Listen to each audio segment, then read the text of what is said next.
इसके बाद बिलावल साहब का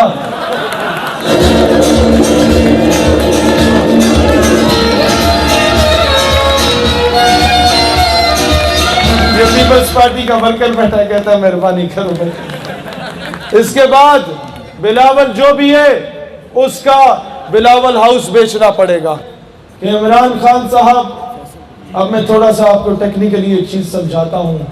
India being a Hindu state, it has good influence in Iran and Afghanistan.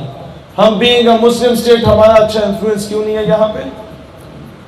America being a Christian state, it has good influence in Saudi Arabia and UAE. हम बहैसियत मुसलमान एटमी कुव्वत, हमारा अच्छा influence क्यों नहीं है वहां पे? खान साहब, आपके बनी गाला का 300 कनाल का प्लाट है। हम चाहते हैं मुल्क अपने कर्जे उतारे, क्योंकि जब तक हम कर्जों में मकरूज हैं तब तक डॉक्टर आफिया वापस नहीं आ सकती, तब तक कौम की बेटियां उठा के लेते जाते रहेंगे। खान साहब, सबसे पहले 300 कनाल का बनी गाला का प्लाट बेचना पड़ेगा।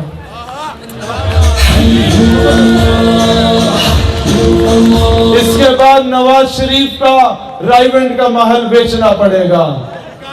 इसके बाद बिलावल साहब का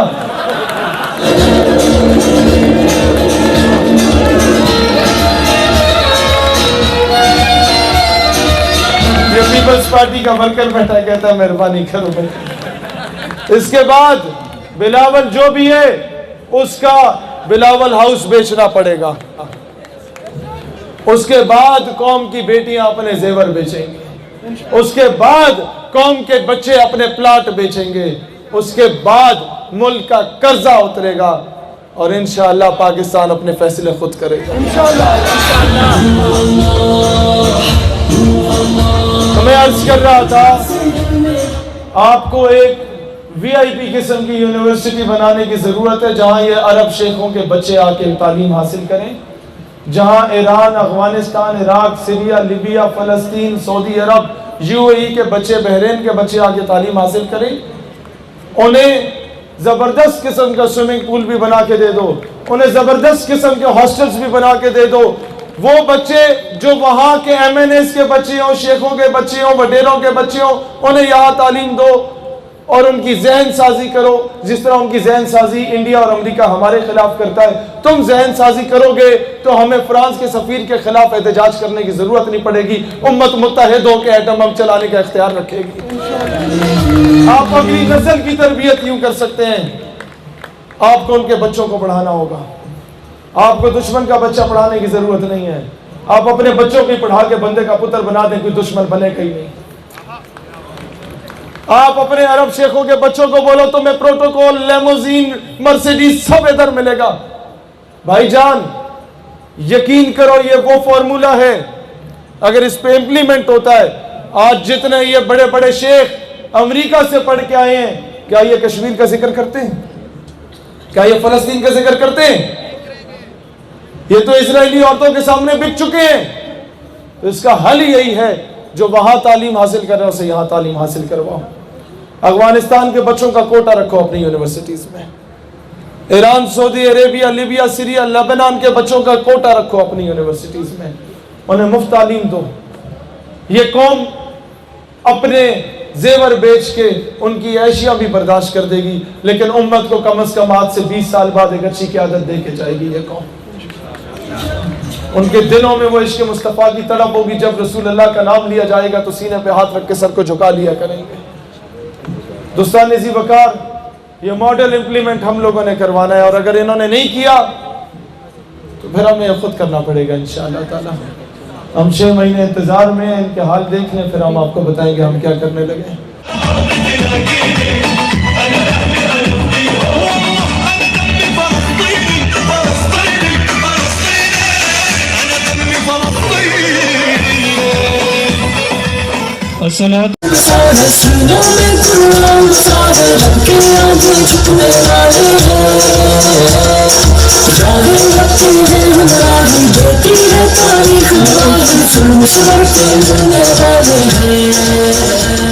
तुम पे काबे से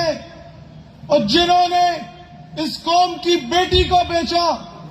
ये लोग जिन्होंने रात की तारीकी में नूर खान एयरबेस से कर्नल जोसेफ को बाहर भेजा, वो लोग जिन्होंने रेमंड डेविस को बाइज्जत तौर पे बरी किया, ऐसे तमाम लोग चाहे कहीं भी मौजूद है, ये हजारों नौजवानों का मजमा उन पे लानत भेजता है, लानत भेजता है, लानत भेजता है।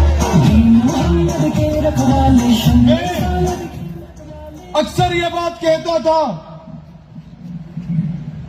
इनमें से हर एक का रोल है मेरे मुल्क को जलाने में।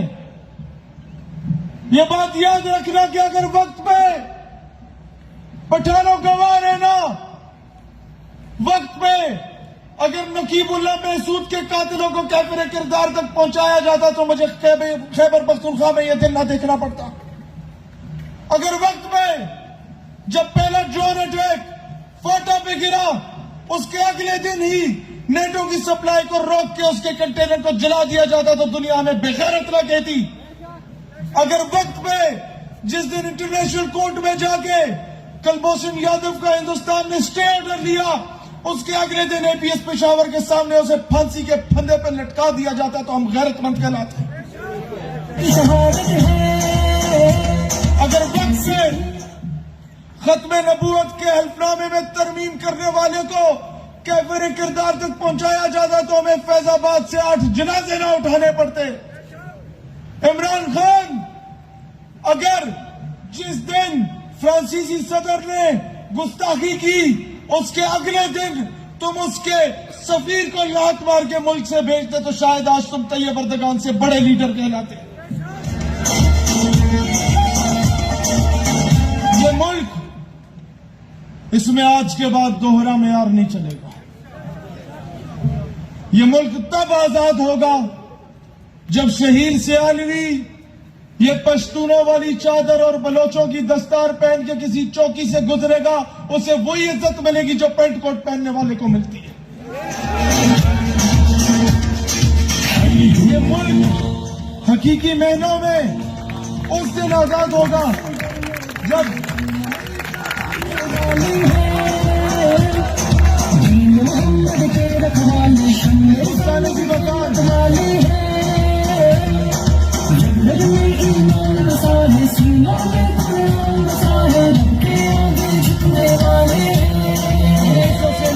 पहले 1920 की तहरीक खिलाफत और 1857 की जंग आजादी में, उसके बाद अंग्रेजों के मेस में सिर्फ वही बंदा शराब सर्व कर सकता था जिसके चेहरे पे दाढ़ी है। गेट पे अंग्रेज की मैन साहब को रिसीव करने और उसे सलूट मारने वाला सिर्फ वही होता था जिसने बड़ी बड़ी मूंछें रखी हुई हैं। और 5 स्टार होटल के बाहर सिर्फ वो खड़े होके अंग्रेजों का इस्तकबाल करता था जिसने शेरवानी पहनी हुई है। मसला ये नहीं है कि अंग्रेजों ने हमारे रवायात, हमारी टर्म्स, हमारी ट्रेडिशंस का नुकसान किया।